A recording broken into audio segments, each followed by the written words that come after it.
Aloha, my name is Tanya Ketsa, and welcome to the Hawaii Department of Transportation's 2025 Protect Our Water Conference. I'll be your moderator of this morning's Hydromulch demonstration. It's our first. We've had a live demonstration at the conference, and he'll share techniques to stabilize disturbed areas. So we have this disturbed area to show you. At the end of the demonstration, we'll have some time for questions and answers. And without further ado, I'd like to introduce Mike McMonigle. Aloha. My name is Michael McMonigle. So this is a hydromulch right here. It has paper mulch in it, newspaper with a propeller. This is two different types of grass. These are hybrids. This is St. Augustine. It's more of a vine, as you can see. It does better in shady areas. We just put it down like that. So the paper mulch will shoot it into the ground. The pressure from it will shoot it into the dirt. There also is seeds that you can put into the tank like Bermuda and stuff. This is a more advanced way called hydromulching, hydrosprigging. These are your El Toro sprigs, so you just want to put it into the dirt like that, face up, because if you put it face down, usually it doesn't grab the dirt. Yeah, so we're going to start up the hydro seeder and we're going to shoot it in. We can start it. There's different types of pressures and everything.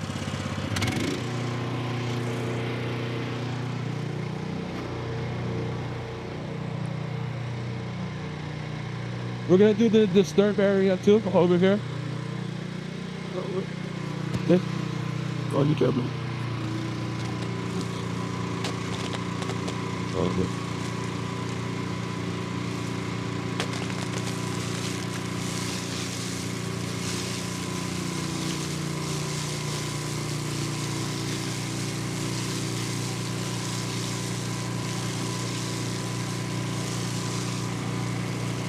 You usually want to shoot the hill from the bottom. If you shoot it from the top, it kind of just cakes down. So you want to make it like an even lap. The blue in the newspaper is just ink. They'll fade away. The blue helps though with seeing where you covered and where you didn't cover. You don't want to put too much, then it'll start to run.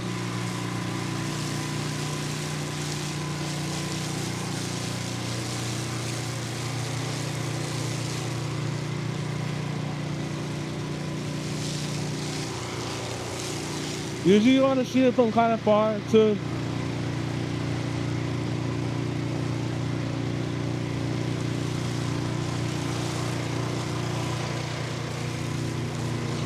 You can also do like places like this just to kind of hide the dirt. You can stabilize it.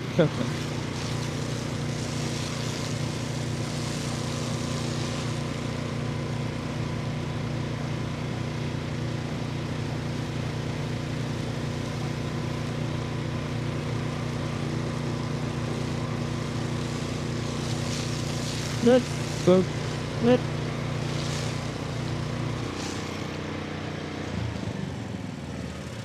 Yeah, so this is an 1.5 inch fire hydrant hose. It's a rubber hose.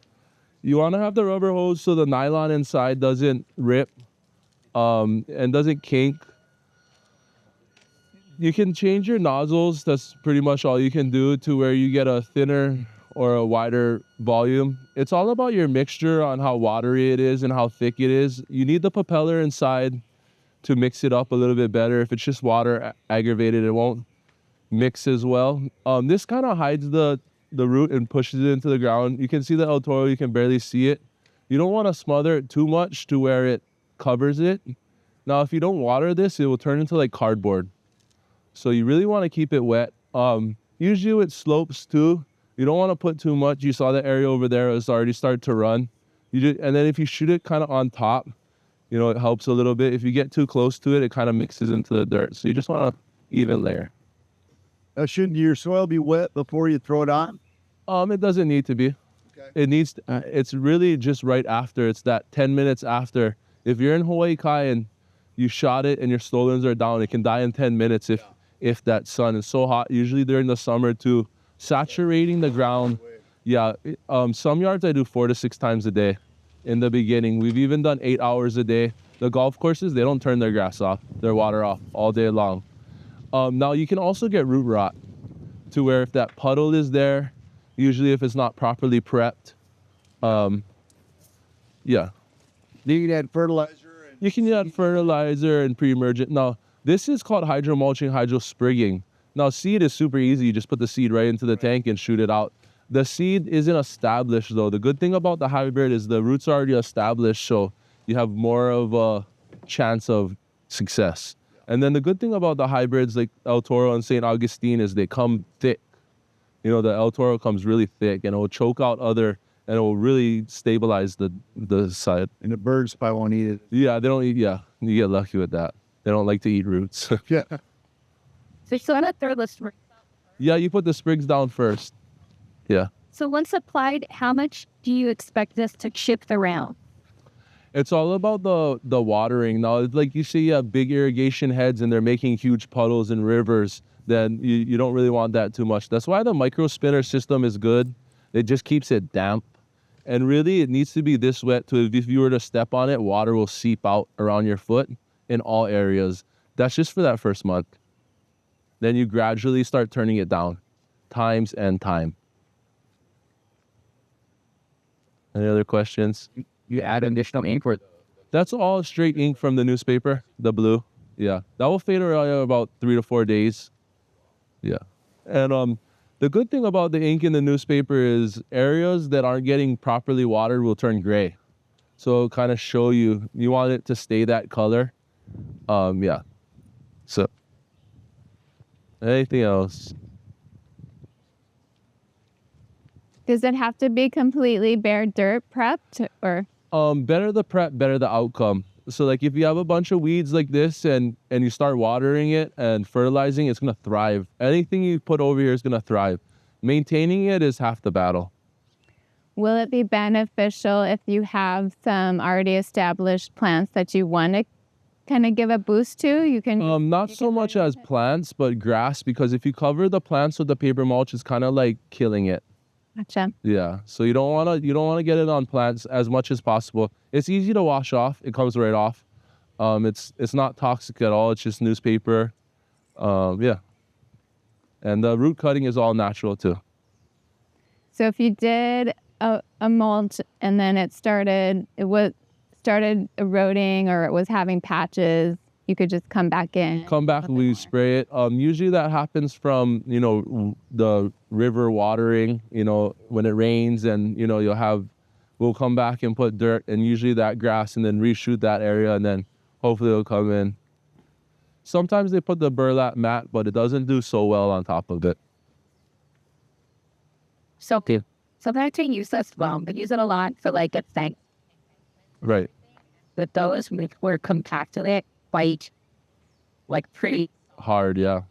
hard. So I mean, what's ideal for this? So No, will it take?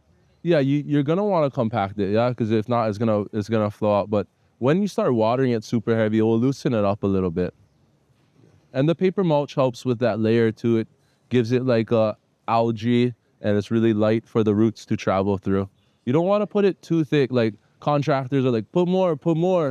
But you just want that right amount to, you don't want to overdo it or underdo it. So it's okay to see some dirt. Yeah. Oh, yeah. So, when I hydro sprig, you want to put an even layer. You don't want to clump it on top because then the ones on the top won't be touching dirt and the ones on the bottom won't be getting sun. So it's really on how you harvest your sprigs, how long they've been sitting, how well you harvested them, if it's all blades, if it's all root cuttings, if it's alive, if it's weedy. There's a lot of factors to it on what type of machines. A lot of people use different machines to harvest them too. Any other questions? Are they still using buffalo grass? We used to use a lot of buffalo grass. I use El Toro Zoysia Okay. 90% of the time. It comes really thick, and it's texture-wise, it can choke out weeds. There is I did a Celebration Bermuda. I've done Stadium Zoysia. In Hawaii Kai, I broke down 2 houses and made a guy a private golf course. The HOA was not happy with that. Yeah. Yeah. Anything else? Any other questions? Oh, there's no more questions that can end this session. We'll just remind everyone I have a scavenger hunt QR code for you to do here. There's also going to be one up in the grand ballroom for our survey. You actually get 5 points for that one. So make sure to fill out the survey. And the last session will be in the grand ballroom, so we can make our way back there. And we want to really thank Mike for his coming out and demonstrating today and sharing his knowledge. We get you hard at, Mike. No, we don't need. Yeah, we're on we're on all military bases too right now. Caps, yeah. Nah, I don't feel embarrassed, thankfully. It's just a